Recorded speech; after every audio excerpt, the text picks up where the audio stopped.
Company होती है जिसमें बहुत सारे वकील काम करते हैं, उनको तनख्वाह मिलती है और उसमें गलत गलत और सही दोनों प्रकार के क्वेश्चन मतलब मुकदमे आते हैं। तो अगर मैं किसी दोषी को निर्दोष साबित कर देता हूँ कोर्ट में, तो मेरे को दोष लगेगा? पक्का। पर लेकिन मैं तो जिस कंपनी में काम कर रहा हूँ वो मेरे बच्चा कंपनी नहीं, तस्मात् शास्त्रम प्रमाणन्ते कार्यकारो व्यवस्थितो। कंपनी हम शब्द से प्रमाणित नहीं कर सकते, हम तस्मात् शास्त्रम प्रमाणन्ते। आप जानते हो कि ये दोषी है तो आप धन लोगे ना, इसीलिए तो आप अपनी सारी बुद्धि का बल लगा के उसको जिताओगे, तो आपको तो फिर दोष लगे। गुरुदेव फिर तो ऐसा नहीं होगा कि मैं जो कंपनी में काम कर रहा हूँ। बच्चा हमें कंपनी से मतलब, आप जहां प्रश्न कर रहे हो ना वहां फाइनल पे है। हम ना तो किसी कंपनी को दोषी समझेंगे और ना हम किसी सिद्धांत को, हम आपको समझेंगे। आप जानते हो आपके भाई की हत्या किए हो और आप उसे दोषी जानते हैं, तो आप उसे छोड़ देंगे?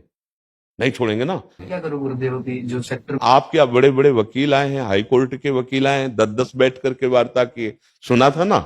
हम तो यही सलाह देंगे बच्चा कि अपनी बुद्धि का प्रयोग करो निर्दोष को बचाने में और दोषी को दंड देने में। भले साइकिल से चलो और नमक रोटी खाओ, तो तुम्हें भगवान की रक्षा प्राप्त होगी और भगवान की कृपा। लेकिन गुरुदेव जैसे कंपनी में काम कर रहा हूँ वहां पे मेरी अब बच्चा हम कभी कंपनी में काम नहीं किया तो वो परिस्थिति हम जानते नहीं। हम तो केवल तुम्हें शास्त्र की बात बताए और आप सुनने क्या आए हो, शास्त्र की बात सुनने आए हो ना बच्चा, आखिरी फाइनल की बात। क्योंकि बच्चा व्यवहार में ये सब लीलाएं नौटंकी नाटक माया का हो रहा है, लेकिन इससे बच के निकल जाओ। देखो बहुत विवेकवान हो, भगवान ने कृपा की, आप यहाँ बच के निकल जाओ बच्चा। वो धन न तुम्हारे को अच्छा सुख देगा, आगे चलकर जो तुम परिवार की वृद्धि करोगे उसमें भी वो सुख नहीं दे पाएगा। हमारी प्रार्थना याद रखना, साइकिल से चलोगे, नमक रोटी खाओगे, भगवान तुम्हारी रक्षा करेंगे और तुम एक दिन ऐसे वकील होगे कि सब डरेंगे तुमसे, सब डरेंगे कि इसके पास केस गया तो चाहे करोड़ों की अटैची दे दो, बंदा फांसी पे चढ़वा ही देगा, क्योंकि वो सत्य पे चलने वाला है। ये तुम्हारी होगी पोजीशन। ये पोजीशन नहीं होगी कि चाहे जितने बड़े वकील हो, पैसा दे और बिक जाएगा, मुकदमा जिता देगा, तो तुम मुकदमा हार जाओगे, वो तो जीत जाएगा। जिंदगी का मुकदमा फाइनल में हार जाओगे बच्चा। हमारी प्रार्थना मानना। राधा लाओ, वो ब्राउन वाली लोई लाओ और सबको ये हमारी राधे श्याम। हाँ और ये एनएसजी कमांडो है। हाँ, सब प्रसन्न रहो और जितना बन सके नाम जप करो, खूब स्वस्थ रहिए और हमारे राष्ट्र की सेवा में। पर जी लाख नाम जप कैसे होता है? 1 लाख नाम जप कैसे पहुंचे ऐसे? 1 लाख क्या हर श्वास में जपना है? कई कई नाम एक एक श्वास में जपो। गिनती काहे को करो? श्वासों की गिनती, एक भी श्वास खाली नहीं जाने देंगे। श्वासा श्वासा नाम जपे दुविधा रहा न कोई। भगवान संख्या में नहीं मिलते, सुमिरन में मिलते हैं। ऐसा नियम बना लो कि त्रिभुवन की राजलक्ष्मी देने पर भी आधे पल के लिए भगवान का विस्मरण न हो, वो मिल जाएंगे। भजन का फल भगवान में प्रेम हो जाना, भगवान का मिल जाना। तो इसलिए निरंतरता की तरफ बढ़ो, जितनी संख्या हो जाए बढ़िया है, नहीं तो निरंतर चलते फिरते उठते बैठते हर समय भगवान नाम स्मरण। साक्षात् परम ब्रह्म तस्मै श्री गुरुवे नमः।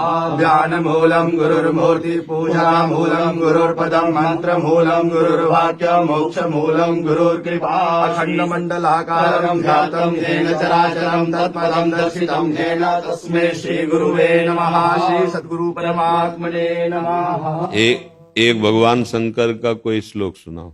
ओम वंदे देव उमापतिं सुरगुरो वंदे जगत् कारणं वंदे भंजगभूषणं मृगधरं वंदे पशूनां पतिं वंदे सूर्यशशांक वह्निनयनं वंदे मुखं प्रिया वंदे भक्तजनाश्रयं च वरदं वंदे शिवं शंकरं। आत्मा त्वं गिरिजामति सहचरा प्राणा शरीरं निराम पूजा ते विषयोपभोग रचना निद्रा समाधि स्थिति संचारपदयोपदक्षिण विधि स्तोत्राणि सर्वा गिरो यज्ञ कर्म करोमि तत्तदखिलं शम्भो तवामि। लो एक एक सफेद है लो ये। कर्मजम्बा श्रवणनयनजम्बा मानसम्बा पराणम् वेदं वेदम्बा सर्वमेतच्छमस्व